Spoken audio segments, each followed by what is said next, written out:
Okay, everybody, so I thought it would be a good idea to do a little bit of a recap, just to kind of, I thought it would be a good idea just to get a sense of kind of where we are, what's going on, why we're doing what we're doing, start to join up some of the ideas that we've been talking about before.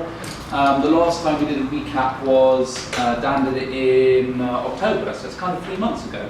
So a lot of stuff has happened, so it seemed like a nice time to kind of revisit these ideas. Some of this stuff will be familiar, but I hope today to kind of paint a bit of a picture that helps join it up. So, broadly what we're doing in GrantTree, or one of the things that we're doing is open culture, right? But what is open culture?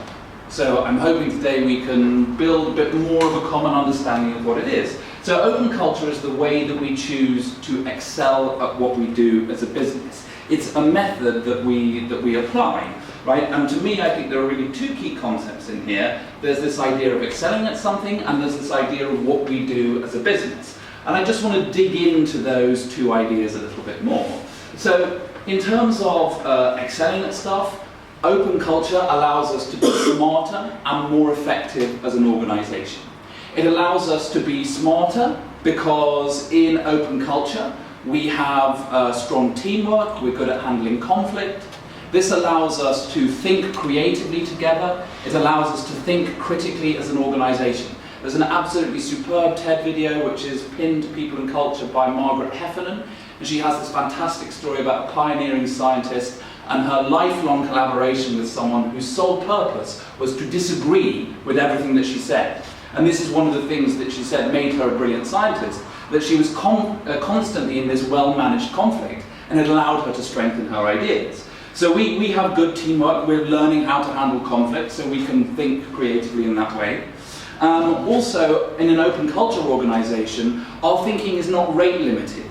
In top-down organizations that are organized in a pyramid, one of the functions of that pyramid is to authorize ideas. So information has to flow up to the people at the top who can make the decisions and say which of these things become the ideas of the organization, and they then flow down. So to some degree, the ability of a top-down organization to think is rate limited by the number of people that it has at the top of the organization and how much thinking they can do. Whereas for us, ideas can arise anywhere. So we have more bandwidth, right? So those are the ways that we can be smarter. We can also be more effective because, drawing on the stuff that we know from things like 7 Habits of Highly Effective People or Reinventing Organizations or Anatomy of Peace, the things that we learn here is that a kind of purpose-driven, non-violent, compassionate way of being is a really powerful and effective way of being in the world for individuals and for organizations. So by embracing open culture, we're able to achieve more and have a greater impact. Right? On the other side, think about what we do. It's these kind of two things, like making money and having fun. Now, we're able to make more money as an empathy, non-violent organization because, we're a service business. We exist to identify and fulfill our clients' needs. The more we are living this way of being in tune to other people's needs, the better we're able to help our clients.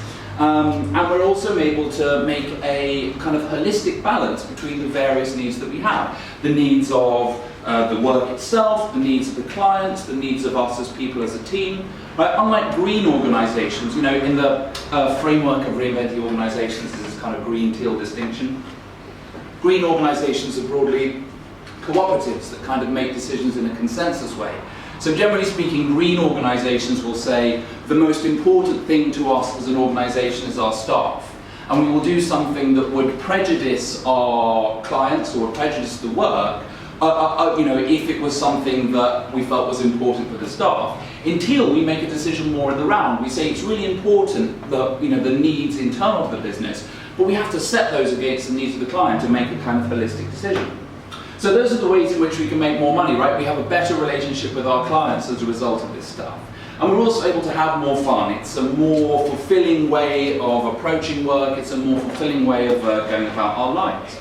So open culture is operating without a hierarchy or a boss. So if I go to a party or something, I have this wonderful routine that I run, this excellent chat-up routine, right? I'm really dateable because I go in and I say, oh yeah, I work for this open culture organization, and then people look at me blankly and I say, that means that we operate without a hierarchy or bosses. This second sentence always follows hot on the heels of the first one as a way of explaining.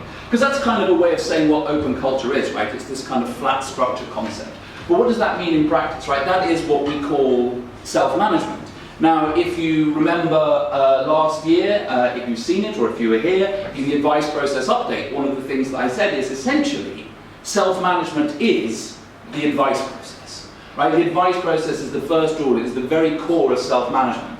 You know, the advice process is the spinach that drives GrantTree and the power of open culture. The advice process is the way in which we grow our power by making decisions and taking actions. And every time we grow our power, we also grow the correlative power, which is responsibility. Because if you remember, one of the things about the advice process is anybody can make any decision, but then you have to take responsibility for the consequences of that. So for me, this is kind of one way of saying what open culture is. It's about being the advice process. But if you've ever talked to anybody about GrantTree, you say, oh yeah, we have this kind of flat structure thing, we have no bosses, anybody can make any decision. I don't know about you, but one of the things that I often hear at that point is, oh, that's lovely, yeah, but that would never work in my organisation. You know, people always have some reason or another why it wouldn't work for them. And I think part of that is because you do also have to have the environment that makes it work. Right? People have this kind of fear that says, well, if everybody can make any decision, then the whole business will just decay into chaos. But of course it won't if you have some things around that. And the key concepts that I think you have to have around that are non-violence, right, and theory Y. So another way of looking at that would be to say open culture is about the advice process, which is how we take power. Right? It's about non-violence, which is about freedom. It's freedom from coercion, freedom to act. And it's about theory Y. It's about trusting each other. So this is another kind of catchphrase about open culture. Open culture is power, freedom, and trust. Right? And the thing about the theory Y stuff is, you know, trust beats trust, fear breeds fear. We operate on the assumption that people want to act in the best interests of the group if we give them the opportunity to do so. You know, we believe that in order for a business to sustain power as a non-scarce resource, we have to have the kind of broader context of non-violence, so that the business can actually contain much more power than most businesses do. And the thing about the kind of point about power is that, you know, everybody has all the power that they need to get done the stuff that they need to get done. So every person is the business person. Every person has the power of the CEO. So, you know, the advice process is kind of a big part of how we do stuff. And the freedom and trust is the kind of broader context of how we are with each other. So this is another way of looking at open culture. It's about how we do stuff and how we are with each other, the kind of relational stuff and the work stuff. Now, when I've talked about this kind of like twofold split before, I've often talked about open culture as how we do the work and how we are with each other. And I said how we do stuff here because I want to point out that it is doing stuff. It's doing the kind of core of the work, but it's also the stuff that sits around that, like the advice process, the kind of key structures of the business. There's an interesting little kind of split here in how we do stuff and how we are with each other, which is that the how we do stuff is kind of like work, which is kind of doing, and the how we are with each other is kind of people, which is being. So that's a kind of useful dichotomy, which if I remember the slides correctly, I'm going to come back to a little bit later. This difference between the people and the work and the being and the doing, and the kind of separation of those. So recapping that, right, there are kind of four things that open culture is. Open culture is the first rule, which is the advice process. It's these two pieces that are complementary, how we are and what we do. It's the three pillars of freedom, power and trust. And it's the four reasons to be smarter, more effective, make money and have fun. Right? So this is basically stuff which, bit by bit, we've come across as a business over the last year, particularly over the last 6 months. And I hope that what I've done kind of in the talk so far is show you how these things are all really different ways of saying the same stuff. Right? These are the various purposes and reasons and ways of looking at what we do. We can switch between them depending on which is kind of more helpful. Okay, I'd like to loop back now and just come back to this thing about operating without a hierarchy or bosses, right? This idea of hierarchy or bosses. Bosses is really just an artifact of hierarchy. So the really important thing here for me is hierarchy, right? We're operating without a hierarchy. Well, what actually is it that a hierarchy does? Because if we're operating without one, we ought to determine what function it fulfilled and therefore how we need to replicate that. What do we need to rebuild? And broadly, I would say that these are the four things that hierarchy does. It's about who does what, who works with who has power, and who has knowledge. Like an interesting note, who does what? It's not just about saying who has accountability for which things. In hierarchical organizations, generally speaking, it's also about saying who has exclusive province over stuff, right? If you think about it, in hierarchical organizations, people tend to get quite cross if you're doing something which they regard as part of their job. And one of the things in open culture is the idea, well, actually, like the work belongs to all of us. So we don't have exclusive domain quite the same way. Also a way of breaking down this idea of who has knowledge. It's both about who is allowed to have it, but it's also about who is allowed to introduce information into the business. So if you think again, in hierarchies, people near the top are allowed access to all the information and can introduce new ideas at any time. People near the bottom have access to a less complete picture and are less authorized to have new ideas and introduce them. So, that's the wrong button again. This is, I will learn how to use this eventually. Right. No. There we go. Okay, so 4 ways of summarizing those things: work, relationships, decisions, and information. Those are the kind of 4 functions of a hierarchy. So what do we do about those things in non-hierarchy, right? So earlier on I was saying open culture is about how we do the work and how we are with each other. So that's kind of ways that we approach working in relationships. We make decisions through the advice process, and we handle information through transparency. So there are no limits on what you can know, and there are no limits on adding new information to the business. So, effectively, one of the combination of transparency in the advice process is the thing that gives everybody that kind of power of the CEO, right?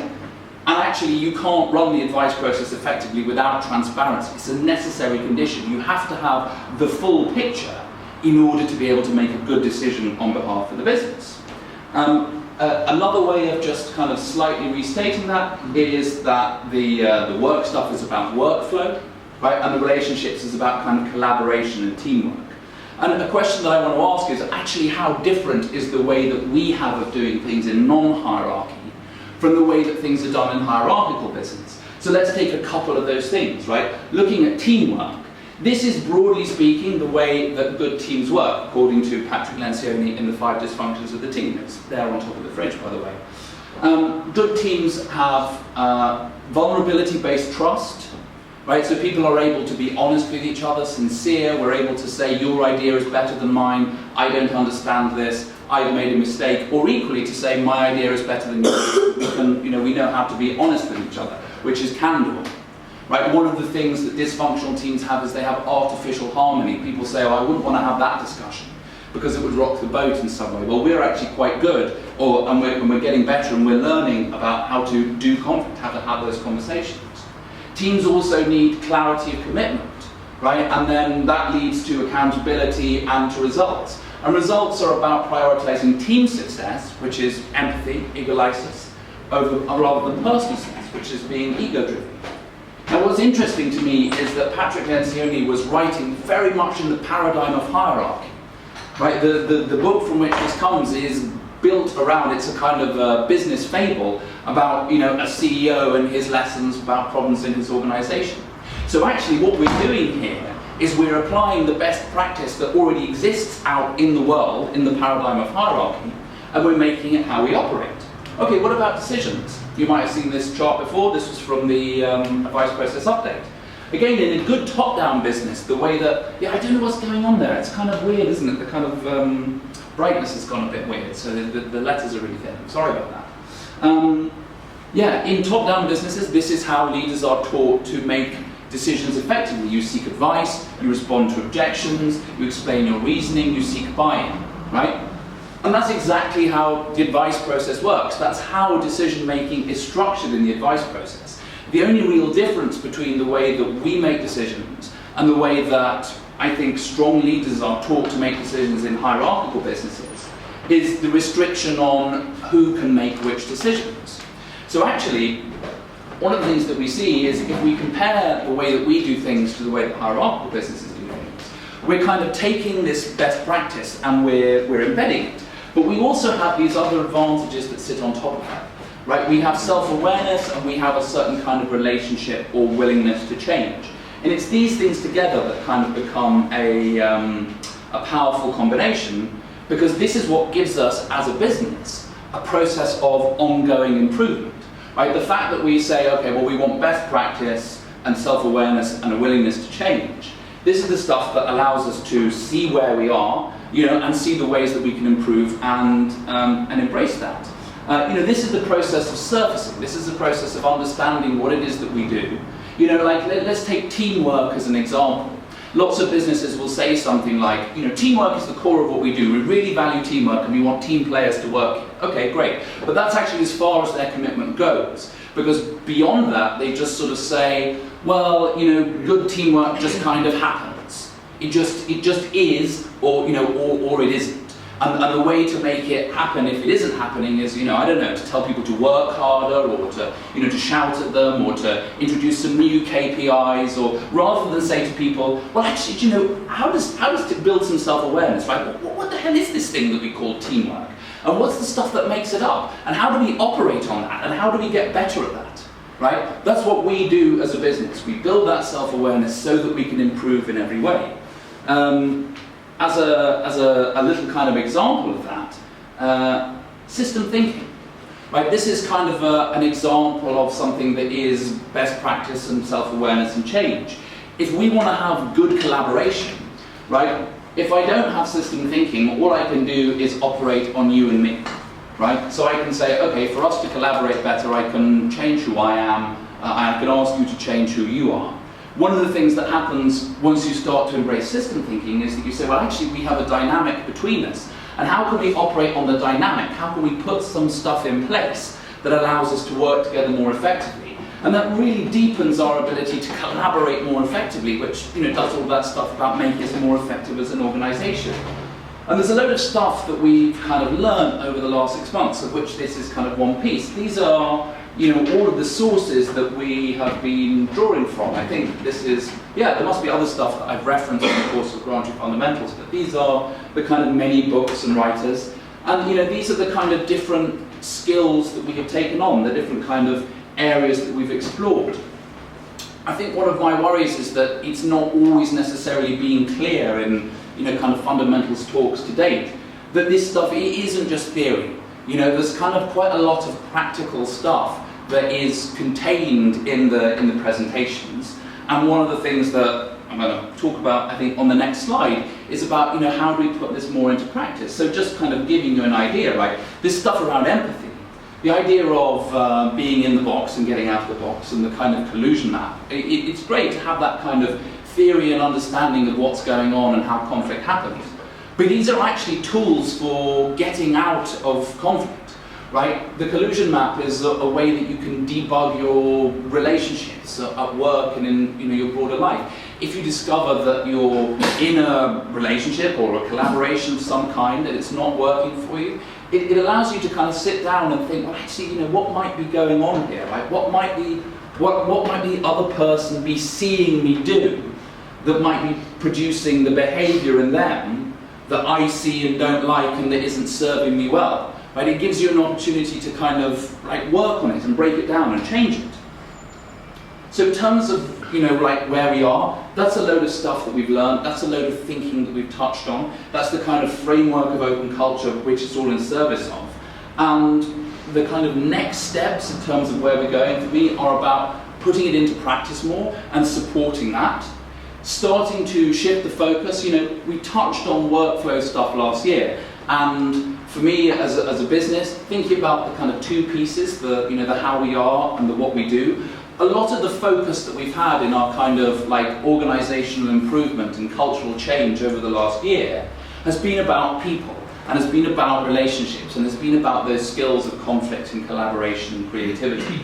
And I feel like it's a good time now to start shifting the focus and saying, okay, we're actually in quite a good place in those skills. We've still got stuff to learn, we've still got stuff to collaborate, we've got to work out how to put that into practice, maybe rehearse it a little bit more. But actually, as an organisation, it's time to recognise that we are also, as well as the people and our relationships, with the work and the structures around the work.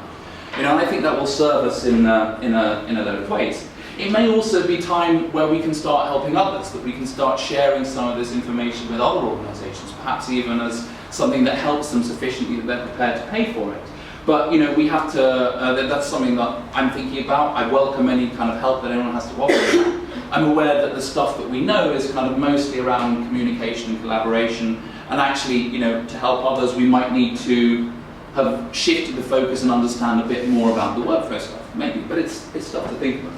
So in terms of kind of the direction of my work and GrantTree fundamentals and where we go from here, a few things that I would like to put out there as some ideas for people to think about, give me feedback about now or at any point.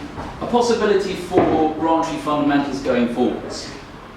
We could continue to have a presentation from me. I have no shortage of stuff which I am excited to share, both around the kind of relational stuff, but also around the workflow stuff. An alternative is there's this great little book which Steve recommended to me, which I've shared on the Dropbox, about 15-minute present. The book is called, and it's the most does what it says on the tin book title I think I've ever encountered. The book is called A 15-Minute Presentation Including Questions and Answers. And it's about a format for doing a 15-minute Q&A. So in the 1 hour GrantTree fundamental slot, we could have 4 of these 15-minute presentations. So, I would be happy to do one of them, but if other people have stuff that they want to share about, like Daisy, I know you had the learnings about travel fusion, which was a kind of 15-minute presentation. Something very practical about the work that we're doing, some skill or piece of information or knowledge that just might be interesting or useful to people. It's a good way for other people to practice presenting. It's a good way of kind of taking some of the focus of the culture and who we are away from me and making it clearer that actually it's the thing that we all do. So that's something that we might think about. Another idea is that in this 1 hour slot, instead of doing presentations, we could do kind of training, workshop-y kind of seminars. Right? And if we do training on the stuff that has been the content of fundamentals today, I'm really keen that it's effective training. And one of the things that we know about effective training, that Malcolm Gladwell book, his name I can't remember, where the concept of 10,000 hours to mastery comes from.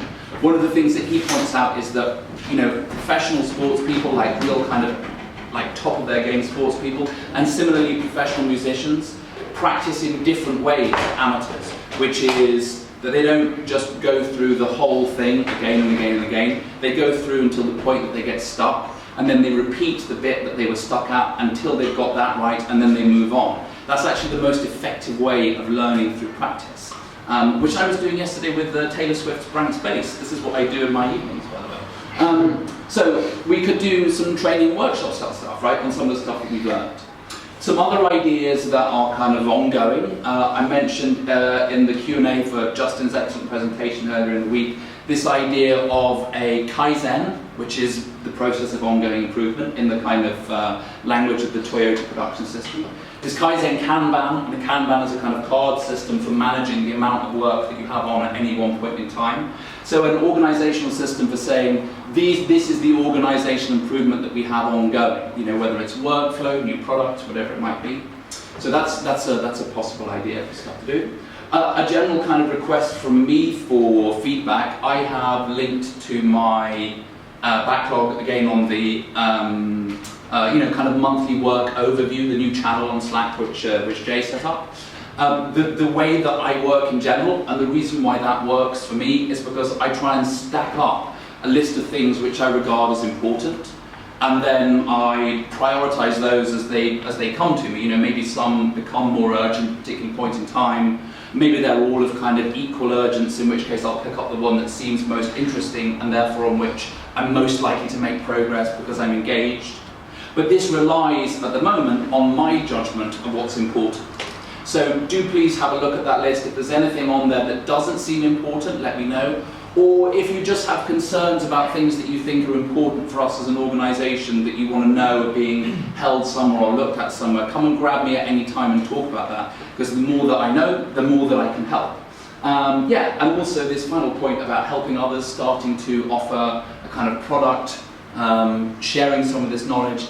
If anybody has kind of any like thoughts about that, any stuff that they find valuable in the stuff that I've taught here, particularly anything that they feel that we've mastered, particularly as an organisation, would be really useful to know.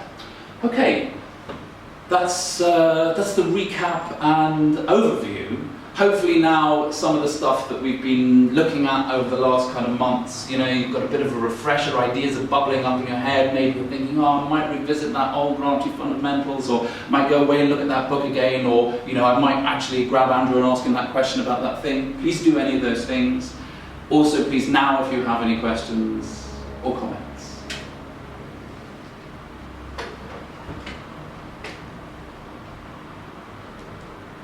I have a kind of question. It's not really a question for you. It's kind of an open question. But like one of the things I've been struggling with is that this stuff, like all this open culture stuff, is complicated. And I say that as somebody who has been pushing that stuff for quite a considerable amount of time, and still I find it difficult. I find it takes me continual effort. I find it pays back massively to read those books, to think about those topics, to work through these issues. But it is like it is a big effort, and it does take time. And I just struggle when trying to help other people to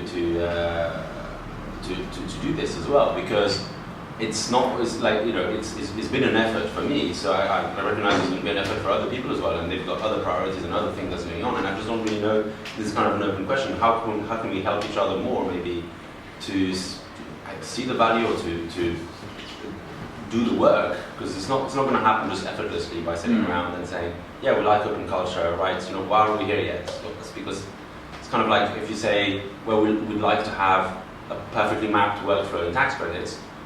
It's nice just to express the wish, but you also actually need to go and do something to get there. So I don't like, there's a kind of a gap there that I don't see. It's not easy to resolve, and I don't really have a solution to that. I wish there was something that I could draw on here. Yeah. George, is it alright if I draw on that? Yeah, like the here. Whoever pad this is, can I borrow this pad? Of course you can. Thank you. So, yeah, like that's a really good question, and I think in some ways that's a question that's quite specific to you and like your understanding of where you are in the organisation. And let's pick that up in our Meta 1-to-1, which we're having immediately after this presentation by wonderful coincidence and convenience. So, like, here's an interesting way of you know, maybe approaching that kind of question. So, think of these kind of two different dimensions. Actually, is it an axis thing, or is it like a kind of four boxes thing? It's probably more like a four boxes thing. But anyway, this is what I've drawn now. You've basically got kind of how task-centered you are here, and kind of how relationship-centered that you are here. Okay, so the kind of like traditional top-down hierarchical business is not relationship-centered at all, and is very task-focused. Right, so this is kind of project management, right? And the opposite of that, no, that's in the wrong place, isn't it? Sorry, I'm looking upside down. It's in the right place. Is it in the right place? Yeah. Okay, beautiful. So then the opposite of that is low task focus and high relationship focus. And this is kind of essentially like therapy, right? Or coaching. It's like, now what we're trying to do, actually, this is one of the things that, you know, is kind of taught as a leadership tool, is that you have to get the right balance of task focus and relationship focus. Humble Inquiry by Ed Schein is a really good book on how to achieve relationship focus in a task-focused world. So this broadly to me is the answer. There is some stuff that the way that we get it done is by identifying what the project is, and using something like the techniques of getting things done to break that project down into a first step and then to work on it. Which, if you think about it, is also the kind of agile methodology, breaking the project down into sprints. If only there was someone in the organisation who was trained in project management within the agile workflow, Michael Myers. And then the kind of relationship-focused stuff is, if you think more about the kind of, you know, like the conflict management collaboration stuff, like a lot of the way that we have worked on that as an organisation, some of it has been, you know, here on a Thursday lunchtime, but quite a lot of it has been through one-to-ones, through the way that I build relationships with the people, as a way of kind of spreading this understanding. So, like a really effective way to get the organisation to change is if we can all sort of move up to this kind of quadrant. Something to think about. Can I quickly add something to that, because I think it might be helpful.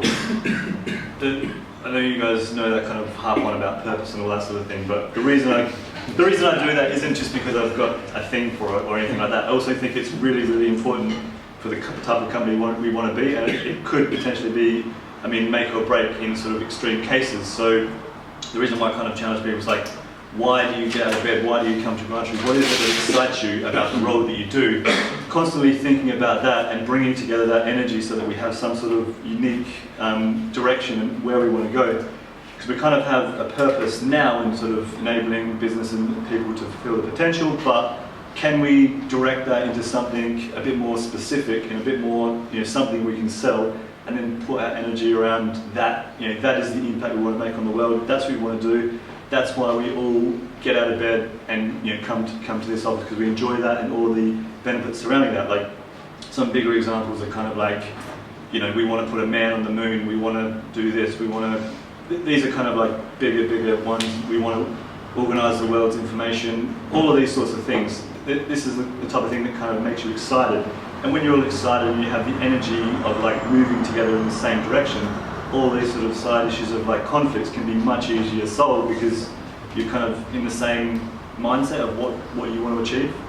Does that kind of help in terms of, that's why I kind of think it's important to keep thinking about what it is you really care about and sort of love, like coming to work and doing. Because I know like Mike, for example, having a chat the other day at the pub, and he was saying, you know, how much he enjoys like genuinely coming to work and actually doing what he does, but then kind of more specifically, what is it about the work you do and the impact that you make that you really care about, and the reason why you get excited.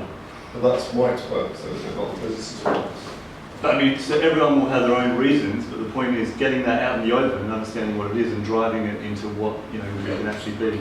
I do sort of find that a little bit agree with the view, which is we do have a lack of purpose in essence, because we're talking now in cost purposes, whereby if it is to produce low cost R&D tax credits, looking to do mentoring, tutoring and classes and things like that within this group of people isn't conducive to bringing down the price of tax credits.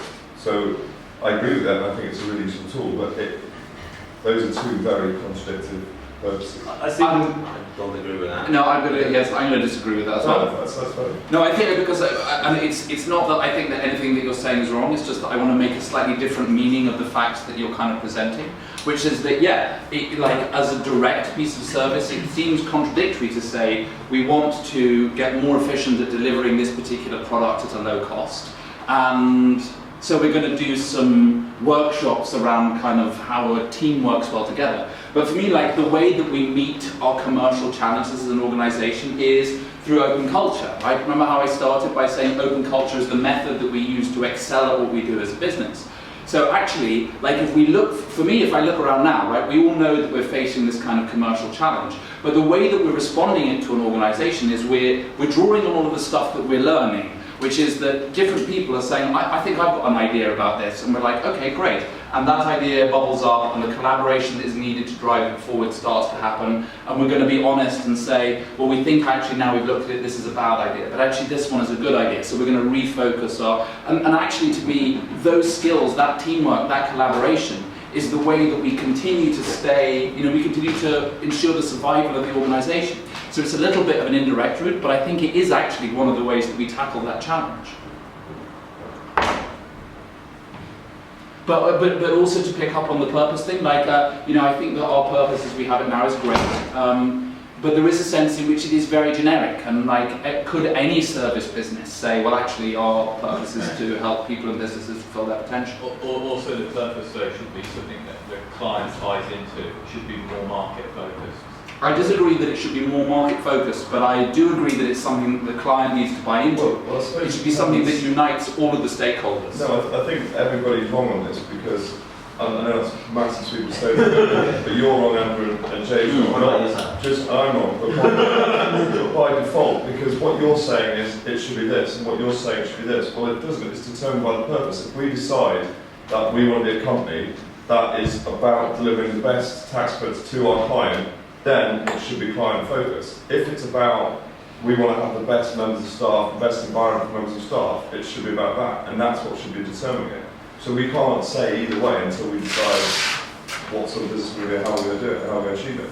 Yeah. I feel like when we had that workshop when tolerance came in, I can't remember like exactly what they were talking about, but there's like the higher level one, and the purpose from what I remember them saying, kind of why I enjoyed the purpose that we came up with, was because it does do both, and it should do both. It should be something that the clients can buy into, but it's the business, the people and businesses relates to like people in business and people in this business as well. So it can, I think it should be both. It did do both, but I don't think that was because we were trying to do both, as opposed to.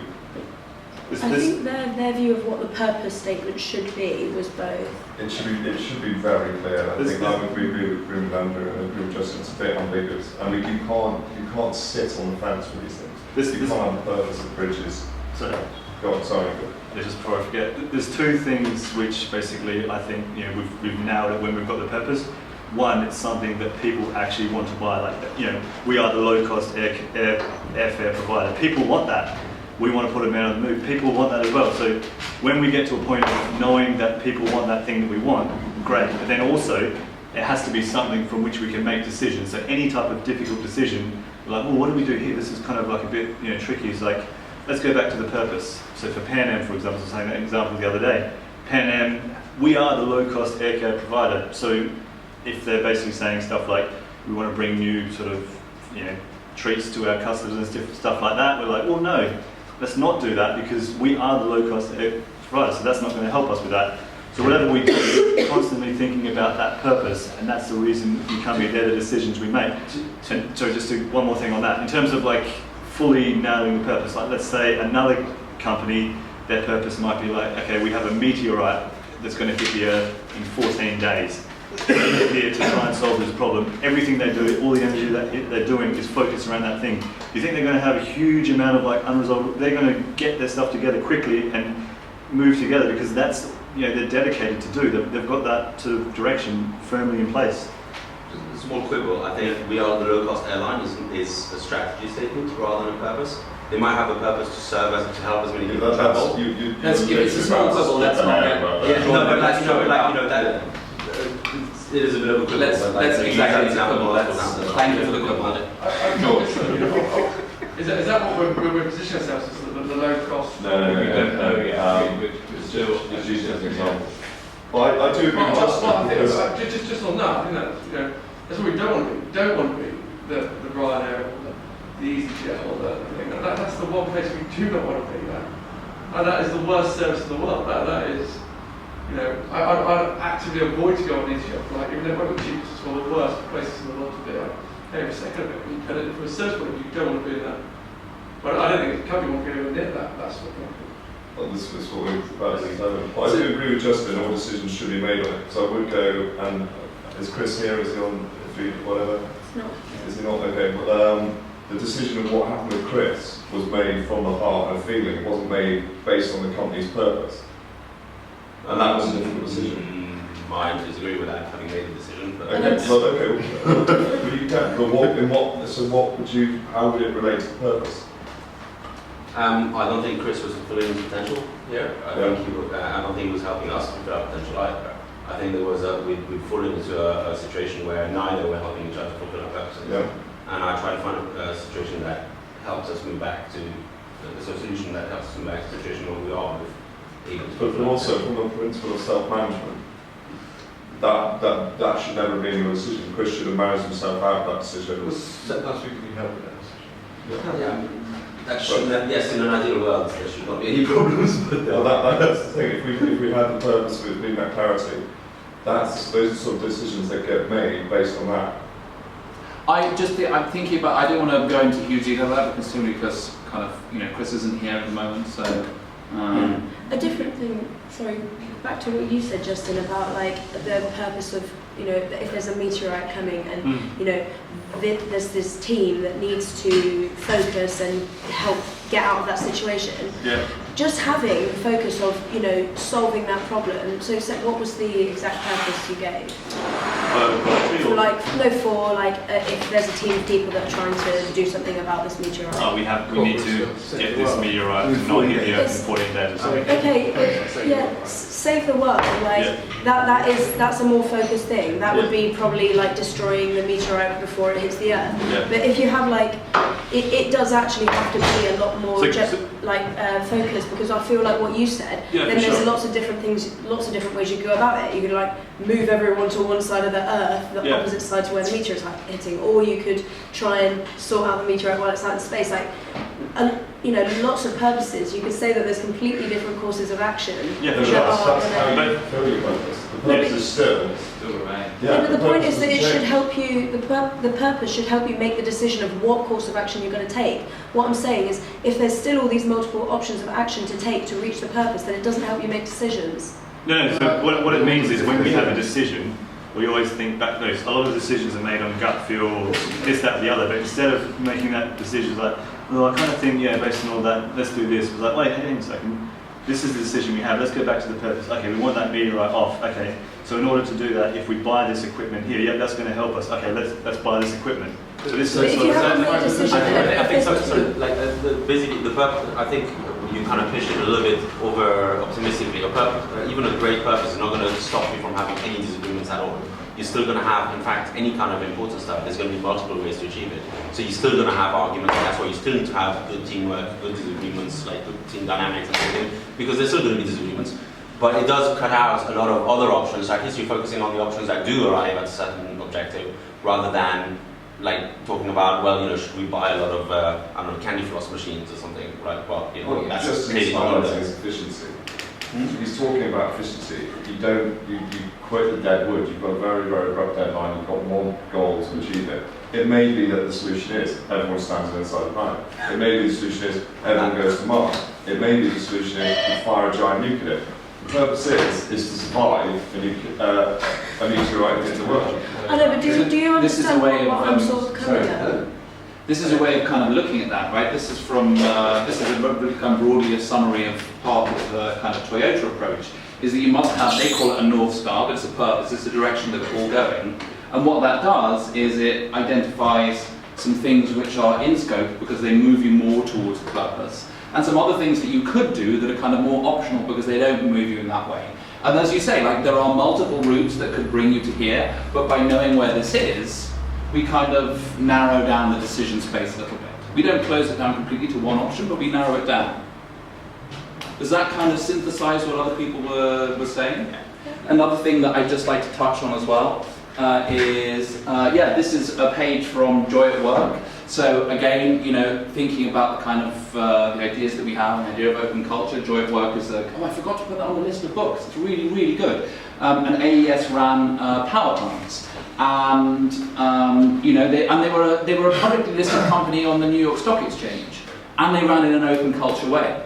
And as a result of the way that they were run as an open culture, they were told by the SEC that on all of their kind of financial documents relating to their share offering, they had to give a specific investor warning about the fact that they ran the advice process, which I absolutely love that. Anyway, fantastic. But the point was that Dennis Barkey says that a really good mission, he calls it a mission, but we call it a purpose, it's the same sort of thing, unites all of the stakeholders: customers, shareholders, employees, financial institutions, suppliers, and government. Right? And that to me is exactly it. It's not an either or, it's a both and. So Jay's absolutely right that the purpose that we have needs to excite our customers, but it also needs to excite us. And finding the sweet spot of stuff that excites our customers and excites us, that's the spot that we sit in order to get rich. Sure. Right? A few other things that have kind of come up that might be useful. So we were, one of the things that, I think, Don, this was something that you mentioned about, which do we put first? Is it the people or the work or the client? Like, this is maybe kind of a useful way of looking at this. All businesses are sited somewhere in this kind of triangular space, with each of these vertices representing the thing that's most important to them. So a business that's plumb in the middle says it's equally important to me, like craftsmanship and customer satisfaction and staff satisfaction. Like green businesses can be cited more over here, kind of customer service focused businesses like Amazon are more over here, like craftsmen, kind of like the kind of Japanese, the work is everything, kind of Jiro dreams of sushi kind of businesses are here. But the answer, but the fact is that even if you're sited at the very extreme vertex, the other things matter. This is really the point of view that you're looking at the world. So you're looking at the world from a customer, first perspective, but it is still important that people and work, that they have high quality for people and work. So they're not kind of mutually exclusive, and actually not being too near the edge is probably the best way to be. Another kind of interesting framework to think about is these kind of three dimensions of purpose. Right, for me there's this kind of one dimension which is purpose, vision and values, which is this kind of continuum of stuff that's kind of linked together, right? So yeah, we might have this one purpose which is our true north, which is the direction that we're going to go there, but we might also have some values, like transparency for instance, that sit around that again further help us narrow the decision space for how we get there. So looking at that diagram about the Toyota system, you both have your purpose here, but you might further narrow the boundaries of your decision space by defining some values. And that's a very pragmatic technique. Again, like Dave Allen's Getting Things Done applies that as a technique for project management. So there's kind of purpose, vision, values. And then there's this other axis of individual and business, and there needs to be alignment between everybody in the business knowing what their purpose is, and the business as a whole knowing what its purpose is, and us being sure that those two things are aligned. If your purpose is not served by the business's purpose, are you going to be happy and fulfilled and do excellent work here? Or does one or other of those things need to be changed? And then the final axis is the axis from the kind of ground truth of what we're actually doing here today, and the kind of concept truth that we have of the stuff that we aspire to. And again, just as there needs to be a check-in between individual and group, there needs to be a check-in between kind of ground and concept. Now, this stuff is, it sounds like this is kind of quite fluffy, this idea of saying, oh, well, everybody should engage with their question of individual purpose. But I will never tire of saying, this is the second habit from 7 habits of highly effective people. Having a purpose-driven way of being, having in your mind what it is that you want to do and achieve, allows you to be more effective in the world as a person, as an individual, right? And then collectively, by having individuals who know their purpose and are operating in an effective way, we become a more effective organisation. And by having an organisation that knows its own purpose as a kind of the emergent system, it becomes yet more effective again. So by engaging with this kind of stuff, we really start to give ourselves a massive commercial edge, because other people don't do this systematically, and if we do it, we become a very powerful force. Yeah, other people do this only for senior managers, like for senior leaders in places like UBS and stuff. They will have coaching and stuff, senior executive coaching, to train them to do this sort of stuff. We do this, we try to do this at the scale of the whole company. So everybody has that. In Toyota, that is available to them. In Toyota, anybody who's a manager is expected to spend at least 40% of their time coaching. Right? Toyota is a very heavily coaching-focused organisation, because they believe that it's important to, have a purpose that everyone understands and to achieve mastery and all that kind of stuff. So, that's why we do one-to-ones. Can I say one more thing? Just on the purpose thing, I think we're kind of getting an understanding of if you have a purpose, the company will be more successful. But the key thing to remember, and this is what Frederick Laloux said, right at the end of Reinventing Organizations, he said, if I could say and restructure this book, have a purpose and do all of this, your company will be successful, it will sell millions more copies. But that wasn't the point for him. He wanted to have a book which helped people who wanted to make an impact on the world And in order to do that, this is what you have to do. So you have a purpose so that you can be successful, but success means something else, and you only are successful insofar as wanting to fulfill your purpose. Your purpose is the thing that you care about most, not the success. So that's the focus of kind of what we're doing. What I'd ask that though is we've talked about this so much from people like on an individual basis, asking everybody what their own individual purpose is, what gets them out of bed, and everybody's got completely different purposes across the board. A company's got to a point now where it seems like we're doing multiple different experiments to see what's going to work. We should basically get on one of these things and really focus, and I think that should become the core of our purpose based on what clients are kind of demanding, and we internally either align with it or we kind of don't. Yeah. So that's kind of where I am, and I think if somebody like you, Andrew, instead of covering a lot of different things in weekly succession, kind of going on to a next thing and then covering it, if you could focus attention like for like 6 weeks, I don't know, however long, to get a big, like heavy lifting piece of work done within the team, to answer some of these big questions, or how to define how we're going to like solve them, that would be like hugely tangible, like it would be huge. I think we all need those answers pretty soon, like commercially. So, you know, like I come back to the point earlier, which was actually the stuff that we've done so far helps us have those conversations and helps us face those commercial challenges, right? So yeah, absolutely, like new direction for this, like really useful feedback, thank you. But there is stuff that we've learned so far which helps us respond to those questions. And, you know, I think like the purpose is for the sake of what, as George puts it, right? It's the reason why we do it. So yeah, okay, like, why does it matter? Like, I see what you're saying about this idea of, you know, multiple experiments, and we need to kind of get behind one as a particular direction for our response to this kind of commercial challenge. Like, are we going to say our aim is to deliver the low-cost R&D tax credit solution? Okay. For me, I would say, well, for the sake of what? Why does it matter to deliver the low-cost tax credit solution? What actually is it that would help us? You can spin it how you want. You can say we're having a bigger impact on the world because we're giving people more money to fund their projects. There's a positive spin on it, but in terms of a client, where they're going to go, because the market is becoming more cost focused, they're probably going to want to go to a provider that they, you know, is lower cost and they can keep more money. Like there's the, you know, often companies like reinvesting organisations, they have a business that's formed and their purpose drives the way that they work. They didn't have a divine purpose from the offset and then build a business around it. That's at least my understanding. Well, they have that purpose because it works for their business case. Some did and some didn't. They have quite different stories. I mean, that's the other thing. The purpose evolves. You know? The thing I'm quite tricky at the moment is we're all looking for new solutions for GrantTree, but to do what? That's what we haven't established yet.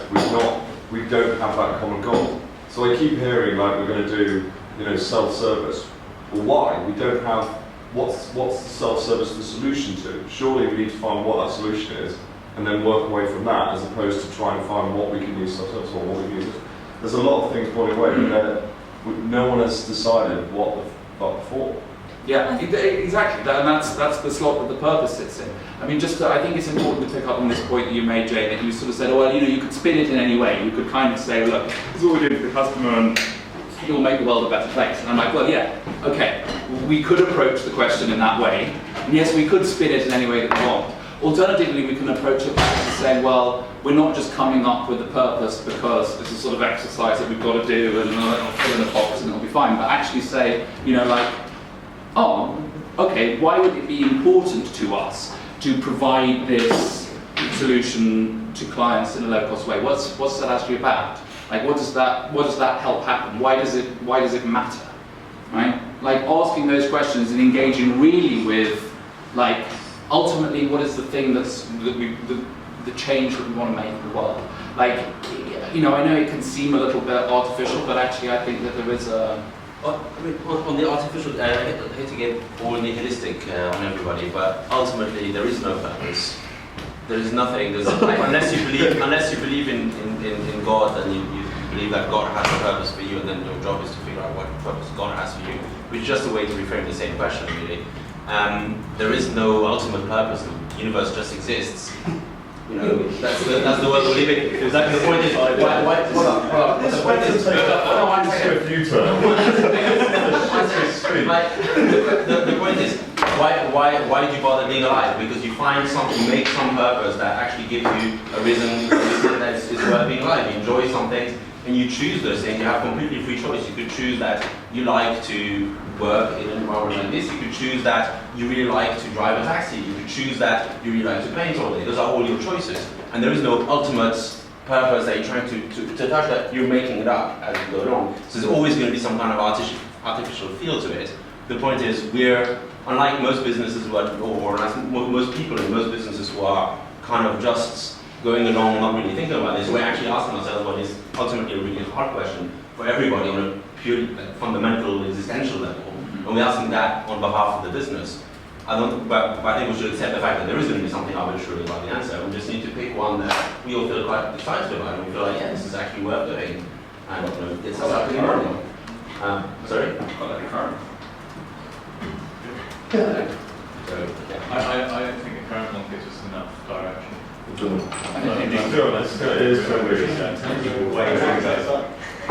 I mean, it's been super useful for us because at the time at which we came up with it, there was sort of no direction and it wasn't clear which way we were pulling, and it united us behind something. So it's been a really useful kind of staging block for us. But I think it's clear that we need to focus it down on something more specific that's actually going to help us make a decision about where we go from here. Can we come up with an action plan of how to do that though? So instead of the other idea which we did explore last time, of it bubbling up from the ground up, is it so radical that we try and think of it from a customer's perspective first, and then our purpose is Can I make a suggestion, Jess? In terms of like having a company where we really give a fuck about what we're doing, the best way to answer that question I've always found is to think, okay, what would happen if I had no financial constraints? How would I spend my days? Write a few things down of what you actually find the most critical, the most exciting. Put that into something which you then can spend all your energy on. And if that relates anything to do with what we do, then you've got to ask the hard question. That's the point. We're all different. Like you could be an Aussie football player, cupcake with all the trained dolphins. Like it's all the point is you can have a few different things. Put down the ones that are closest to what we do as well. Ridiculous. Andrew's just turned around and said, the business has a purpose, it has a direction, it's moving from A to B. We all have our own individual purposes. What we're looking for is people who work within that business that are operating in a similar direction. And that's what we're looking for. So your purpose is important, but it needs to be aligned with the businesses. Of course, but I'm saying you need to know what you care about the most. So how am I supposed to know whether everyone in this room's purposes is aligned with the businesses if we haven't got a clue to use your example of Pan Am being the lowest cost airline and so on, I doubt that every employee of Pan Am was waking up in the morning thinking, this is what makes me feel alive, making the lowest cost airline. No, they were probably just like, I like to do this kind of work. I want to do it in a context that gives me a sense of purpose of what I do. And actually, I find it quite inspiring to want to build the lowest cost airline. What happens is problem solving gets me excited. Problem solving is what gets me out of bed in the morning. Pan Am turned around and said, our problem for you is to look at every single nuance of this company and make it as cheap as possible. Brilliant. Okay. I'm not fucking spending my day doing Rubik's Cubes, but my idea is in line with the businesses. Fucking hell, that's great. Now we're efficient, now we're boxing clever, now we're running a really efficient business. So that is literally, if you're going to stick anything on the board, one thing that we need to get done in the next week is to work out what the fuck that is. Because at the moment, we've got ideas bubbling up without any direction. And it could be hands down Friday. Okay, an ambiguous direction. We know that we're going towards basically a light which is a city on the horizon. We don't know what